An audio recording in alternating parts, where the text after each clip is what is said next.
Hello and welcome. This is Citizens Hotline with me, Kavita Krishnan. This is a show where we tell you how to demand services that you are entitled to from the government and how to ensure that you get them. With me today on the show is Dolphy D'Souza. Dolphy is an RT activist. Dolphy, welcome to the show. Thank you, Kavita. Let's start with this question that's come in from Vandana. She is a resident of Andheri in Mumbai. And she says that I've been seeing the road repair works going on for the last few days. It's going on at a snail's pace. We, the residents, have approached the civic body and have requested them to finish all the trenching works in time for the monsoon, but nothing has been done. What do we do now? In fact, Dolphy, before I come to you to answer the question, let me go on to the story that we've been relentlessly tracking on Mirror Now. In fact, we've been tracking over the last 30 days. We've been actually doing ground checks to see if Mumbai will be rain ready on time. And this is when BMC's own self-set deadline will expire in less than 24 hours. And which is the reason why we've been tracking this so closely. And what we find is that the BMC seems far from rain ready. This is a ground check that Disha Shah turned in today. With just one day to go for BMC's self-imposed deadline, that's May 31st, to make the city rain ready, our ground check today in 5 different locations did not really prove that the city is ready for monsoon this year. Of course, we revisited the same spots that we visited 15 days back, from eastern suburbs of Mumbai up to CST, and you can see the ground reality.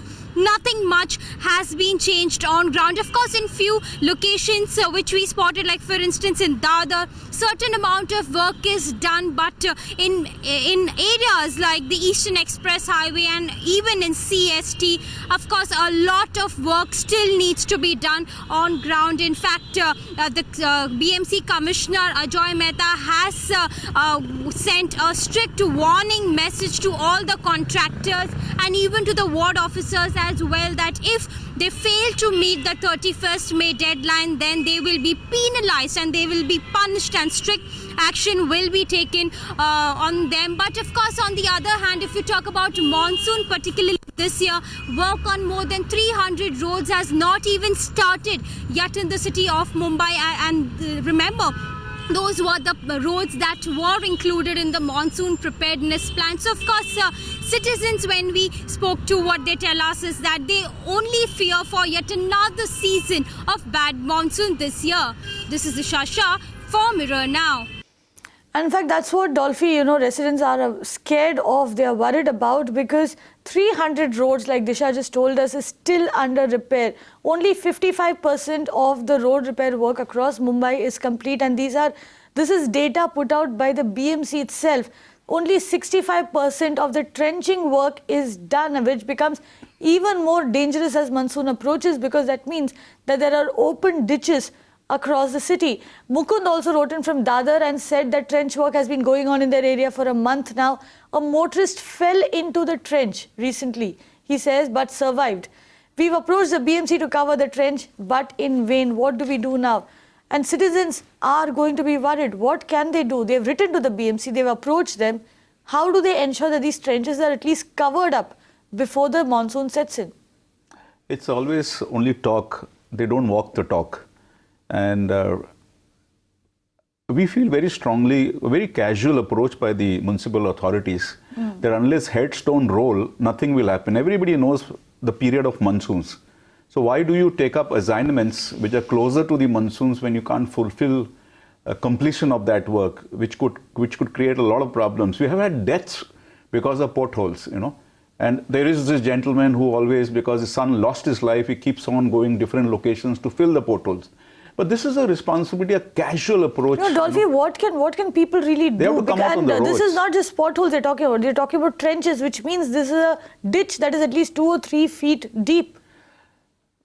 Kavita, the only language I think the authorities and the politicians understand is coming out on the roads in large numbers. Because it's a question of a life and death situation. These guys are sitting in the air-conditioned rooms. They really don't know what the ground realities are. And because nobody gets punished, they are emboldened to continue this type of a shoddy job, shoddy work, and waste public money. But you know, we have a set of new corporators who have been voted in. Can we now catch hold of them and tell them that, look, this is also your job. This is the job that we voted you in to do. Can they ensure that these trenches are at least filled in? I'm not even asking for smooth roads now. There is hardly any time. The rains have already set in, have already hit Kerala. I'm not even asking for a smooth road. All I'm asking is for the trench to be filled. Can at least that be done with the time that is left? Obviously, the corporators can be pressurized, but you must understand one thing, that the corporators do not implement anything. You know, they can only put public pressure on the authorities. All the time these excuses come in, we don't have manpower, we don't have this, allocation is not done. No, but Dolphy, then what can I do as a citizen? You have to see, the question is... Apart from coming on the roads, which of course, like you said, and which is probably the last resort if nothing else works. But right now, if there is a trench outside my house, which I want to ensure is filled before the rain sets in, what can I do? Sit on the head of the corporator to begin with. Because at the end of the day, make his life miserable so that he makes the life miserable of the authorities. Right. So, Vandana and Mukund, what you need to do is sit on the head of your corporator. And this is what, in fact, we've been telling you right from the beginning, right from the time we started Citizens Hotline. We've got new corporators who've come into the city. Good time to go out, build a rapport with them, go meet them and show them the problem. They're residents of the area. I'm sure that they would understand as well. And of course, do whatever else that you've been doing. Write to the ward officer, go meet the ward officer, and if necessary, escalate it. And what the other thing that we found out also is that the BMC will, as it does every year, will launch its monsoon app, the MCGM 24/7. You can use that app, take a photograph, upload it, send it to the BMC. The BMC commissioner has given his word. He has promised that he will ensure that all these complaints are addressed within 72 hours. And if the complaint is not addressed within 72 hours, you are well within your rights to escalate it, right, Dolphy? Yeah, absolutely. Because the BMC commissioner has also promised action. Absolutely. How do you follow up on a complaint like that? It's a no-win. Honestly speaking, it's a no-win situation. Because nobody gets punished at the end of the day. So we need to have a system in which somebody is punished for this sort of a lapse, and also faulty planning. You know exactly in terms of what your time frame is. So why are we getting into this sort of deadlines which can never be achieved? Monsoon begins, the schedule begins in June, and then you don't have a plan of action. So somebody is responsible for a faulty planning. Somebody is responsible and he should be punished, or that department should be punished why they plan like this. So, Dolphy, would you agree that the least that we can do in Mumbai at least is that all of us take the BMC very, very seriously, take the BMC app very seriously, take photographs, upload it, send it to the BMC and keep following up with them to ensure that that work is done. The other thing that you can, of course, do as viewers of Mirror Now, we also have a WhatsApp number.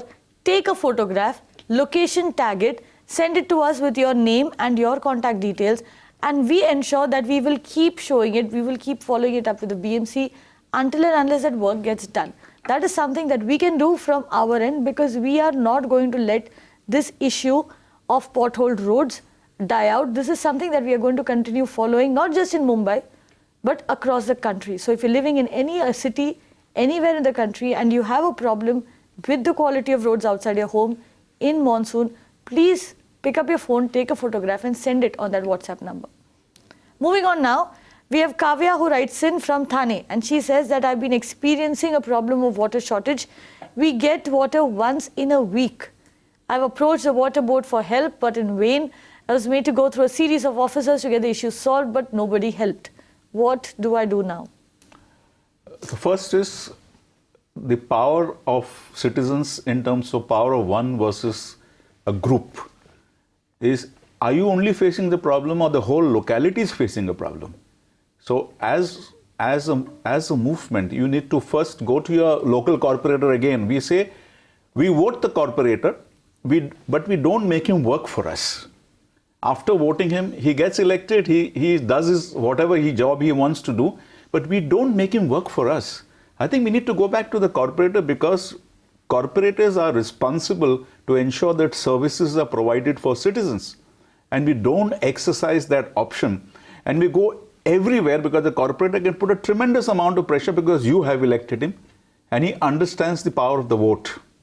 So please do that first. Then you meet anybody else at the end of the day. You can go all around the country, but if you don't meet the person at the source, you're not able to find a solution to your problem. Right, and she also says she met with the water board. Should she also try meeting with the concerned official in the Thane Municipal Corporation? Will that help? No, it's simple, because you have a hierarchy or a protocol that has to be followed. Now, in your case, your first contact point should be your corporator, because he is responsible to liaise between you and the corporation. So a service that has to be provided without asking, this is a big problem, that unless you don't scream, nobody gives you a service. So the question is, at the end of the day, you need to meet your corporator, explain to him, and as I said, it's not one person facing this problem, it's your whole locality that is facing a problem. So collectively, we need to learn, as Howard Zinn says, to keep our mouth open. Citizens don't keep their mouth open to raise their pitch.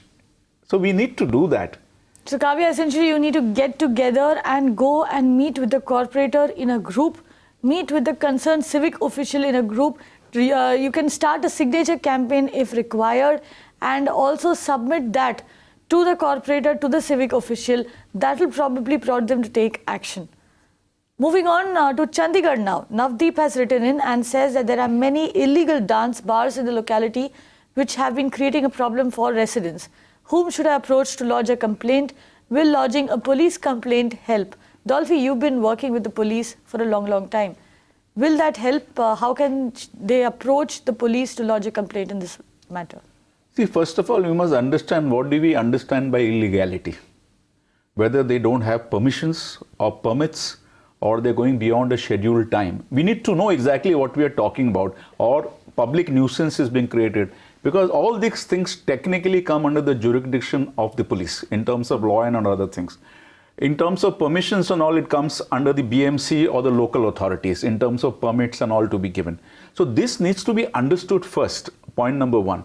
If they're creating a public nuisance, and it happens in many of these cases, particularly for bars and all, people are parking their cars, creating nuisance on the road, hassling people, eve teasing and all that thing, that's sheer, clear law and order problem. So when this happens, as we have always maintained, that sometimes because of the close nexus between the local police station and this sort of beer bars and all that thing, it is always advisable to talk to senior officers, meet them. As I said, they are approachable. You can meet them. Now, when you say senior officers, is this a senior officer in that particular police station, or are you actually talking somebody even more senior, like the DCP or the Commissioner of Police? One of the choices that we have is you go and meet the senior inspector of police of that police station and explain to him what are the problems that the citizens face in that locality. For some reason it doesn't happen, then you have the deputy commissioner or the superintendent of police, depending on the region, who is the senior officer, who is responsible for it, and then finally you have a commissioner. Now all these people technically are approachable, but we don't exercise those options, And secondly, we don't want to put anything in writing. Now these are things when you have to put in writing from a confidence point of view, which we don't want to do. Now if you don't want to put it in writing, meet them across the table and explain to them your problem, because the question is, the fear psychosis is always there. But once again I say, are you only facing the problem, or are you only upset with this, or is it motivating others to be upset by it? Always remember one thing, when we are in a group, it gives you that element of solidarity, that element of courage to work together. We always tell citizens, don't do any solo things, work together. And I think on this, people will come together, because it's a nuisance, because they go on and on. I've seen even in localities like Malad, they go on till 2:33 in the morning, Right. Also, Dolphy, the other thing is that we know that as far as civic officers are concerned, IAS officers are concerned, there are particular days of the week or the month where they are supposed to meet, they are duty bound to meet with citizens. They set aside at least 2 or 3 hours. Does it work the same way with Yes. police as well? Every police officer, from the senior inspector of police right up till the joint commissioner level, they have designated, practically most of them have every day a particularly designated time, whether it's 4 to 5 in the evening or 5 to 6 in the evening. If you go to their office, there's a board put there that you can meet the officer at this particular time. So it is always there in the public domain also, but we don't exercise the right to meet them and to explain to them. And I said, you go alone or you go with 5 people, makes a lot of difference. So go as a group, meet the senior PI in your area. If the senior PI does not help you, then escalate the issue. Go and meet your joint commissioner, the DCP, the commissioner of police. That is how you'll get that problem solved. Nagraj writes in and says, we are a resident association living in Vartur. We must say that the condition here is pathetic. Officials have completely neglected the Vartur lake, due to which we are suffering. What do we do? Whom do we approach for help? In fact, Dolphy, before you answer that question, let me just show you how bad and how pathetic the situation really is in the Vartur lake. This is what happened today. Not just the Vartur lake has been foaming over for quite some time now, frothing over with toxic foam. The foam has been flying onto the road. But today, this lake caught fire. This is the second lake in Bangalore to catch fire. The Bellandur lake had gone up in flames earlier, and the government has taken cognizance of the fact and is working on Bellandur. But like he pointed out, Vartur is getting neglected. What can residents do? This particular issue is very unfortunate because you have the Honorable Chief Minister who makes a comment which is very honorable to say this happens every year. What more can you give in terms of a sense of direction to the authorities down the line to ensure that there is a safety measure and sorting out of these issues? It's very unfortunate and an absolute irresponsible statement by the Chief Minister, because that's the message you give to your people, officials down the line. It doesn't matter. This is sheer arrogance, because at the end of the day, in fact, Dolphy, listening to what our reporter found when she actually went on location today. Shrija sent us this report early this morning.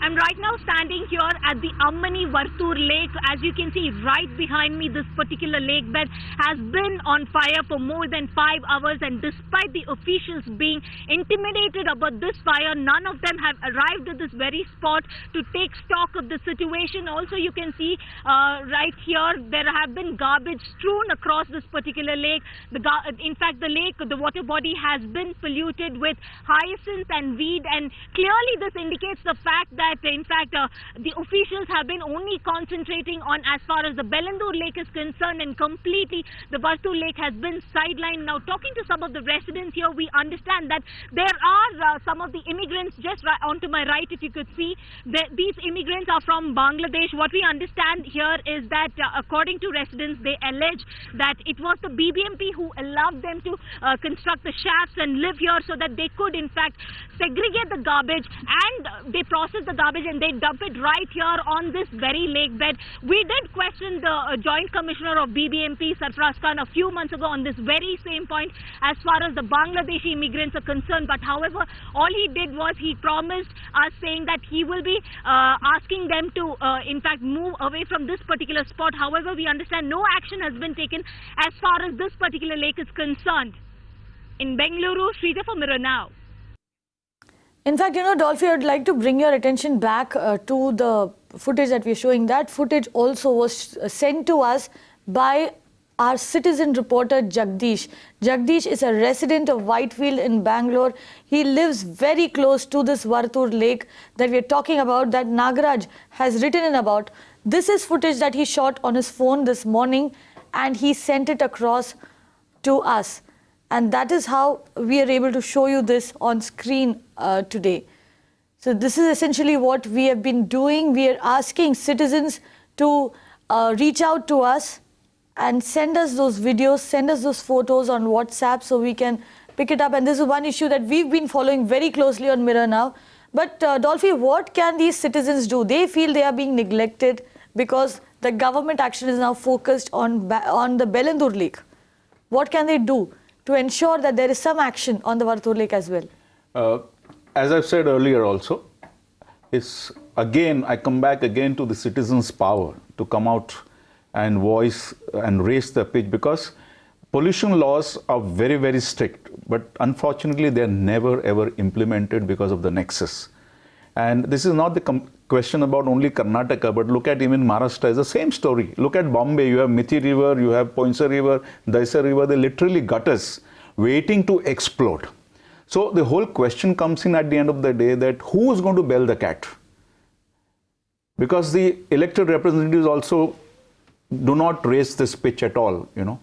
Neither does the opposition do, because these are opportunities for opposition also to raise the voices. No, but what is the general process that residents should then follow? Write to the local authority, the BBMP or the BDA in this, you know, as far as this problem is concerned, and apart from that also come onto the streets and put more pressure on the local bodies. Is that what you say? See, I'm not very cynical. I'm very cynical on this because of the remarks that the Chief Minister made, which was very unfortunate.